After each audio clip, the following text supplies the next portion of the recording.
Hello.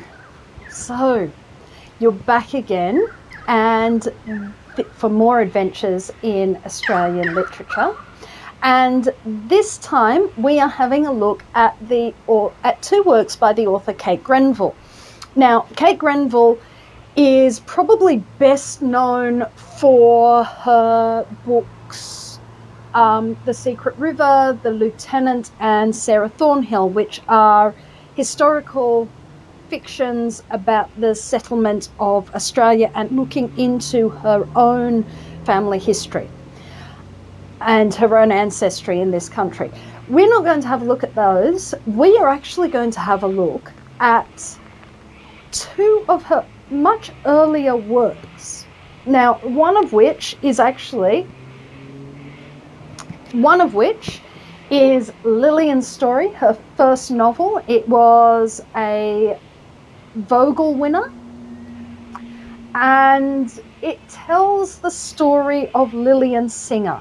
Now, Lilian Singer was inspired by a famous Sydney character who was around Sydney at the time Kate Grenville was worked on this.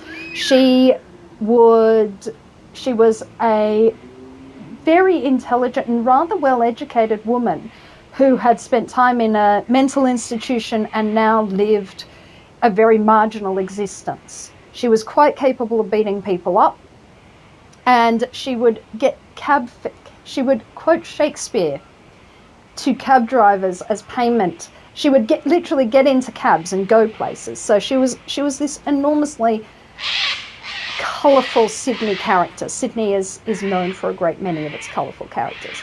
But Lilian Singer in Lilian's Story is Kate Grenville's attempt to work out or to give a history to this woman. So Lilian ends up this woman in the end of the novel, but how she gets there is enormously fascinating. The other book we are having a look at is Dark Places. Now, this one tells the story of Lilian Singer, but this one tells the story of Lilian Singer's father, Albion Gidley Singer. So it's the same story, but the father's perspective.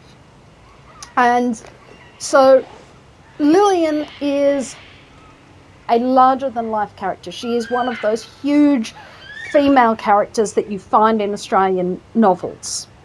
Huge, boisterous, strong, intelligent, fantastically flamboyant.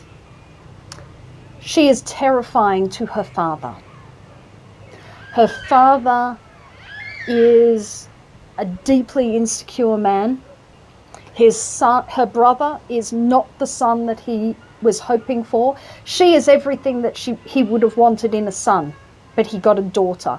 And his son is weak, sickly, and quiet. Everything he would have wanted in a daughter.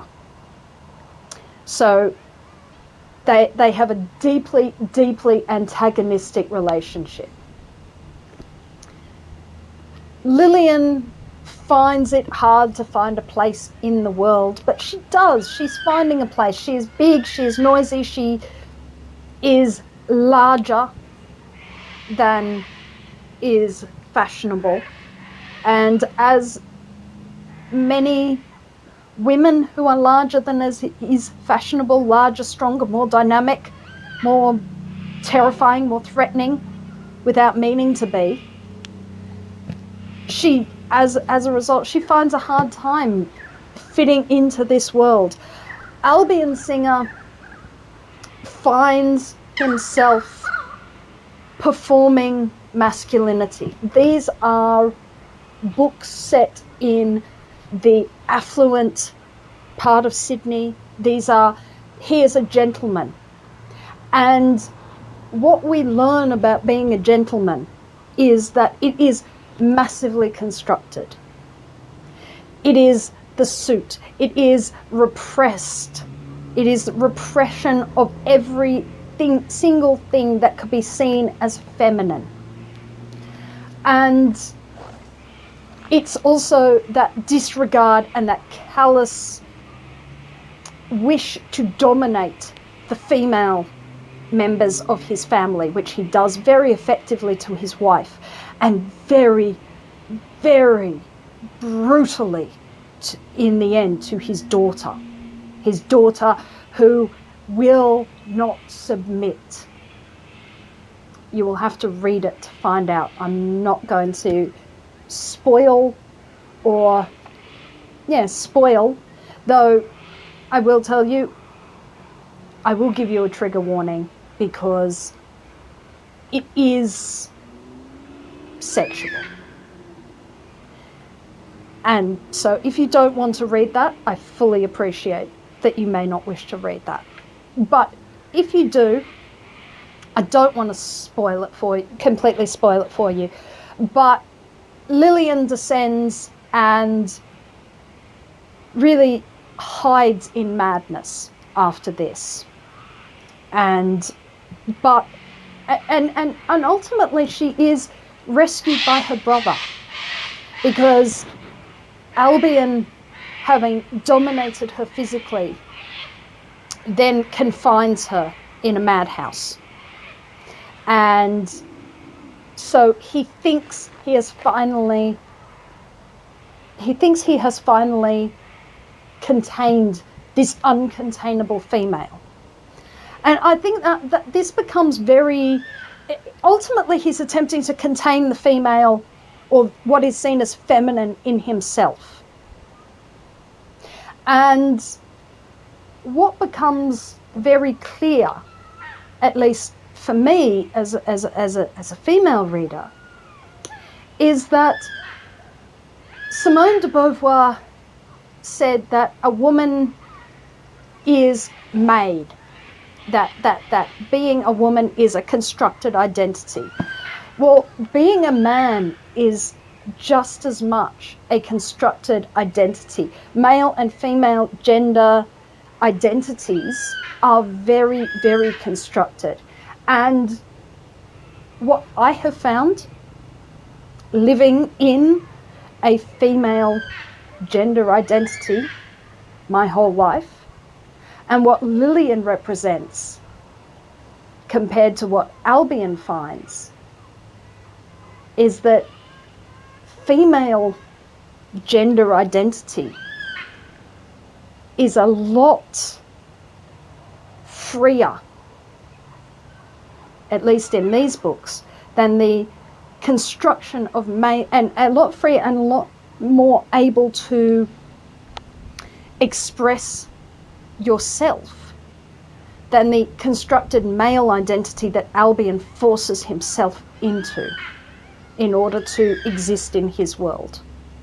He forces himself into it to such a degree that by the end of the novel he ceases to exist. He is nothing. Lilian, however, is not nothing.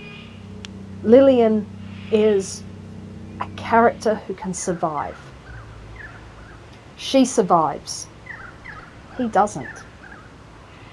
So that's quite an interesting thing. Last video, we were talking about the construction of menacing mateship and the loneliness of being a man, and really Dark Places talks very much about the loneliness of that gender construction. So that's those books. Kate Grenville is very interested in women's stories. She's very interested in history.